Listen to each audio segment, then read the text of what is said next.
নমস্কার বন্ধুরা, random click by Priyanka চ্যানেলে আপনাদের সকলকে স্বাগত জানাই। আপনারা আমার সামনে এটি ডাম্পকেন গাছ দেখতে পাচ্ছেন। এটি একটি ইনডোর প্লান্ট। দেখুন পাতাগুলি খুবই হেলদি এবং গাছটি খুবই হেলদি আছে।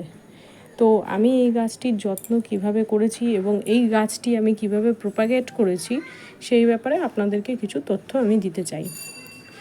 এইটি ডাম্পকেন গাছটি আস্তে আস্তে বড় হয়ে এর কাণ্ডটি বেশ লম্বা হয়ে যায়, ঠিক আছে।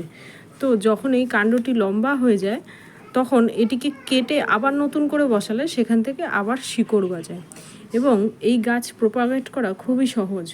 আপনারা দেখতেই পাচ্ছেন আমার এই গাছের নিচে এই যে ছোট ছোট আবার নতুন গাছ জন্মেছে।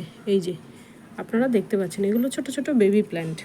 এগুলো আমি কি করে প্রোপাগেট করেছি, যখন আমার এই গাছটি অনেক লম্বা হয়ে গিয়েছিল তখন আমি এই গাছটিকে কাটিং করেছিলাম, নিচের থেকে কেটে দিয়েছিলাম কাণ্ডটা এবং কাণ্ডটি 3-4টি টুকরো কেটে আমি আবার মাটিতে বসিয়ে দিয়েছিলাম শুইয়ে। তো সেখান থেকে আবার নতুন গাছ তৈরি হয়েছে। এই গাছটি আমি এইভাবেই প্রোপাগেট করেছি। আমি আমার পরবর্তী ভিডিওতে এই গাছের যত্ন আমি কিভাবে করি সেই ব্যাপারে আমি শেয়ার করব।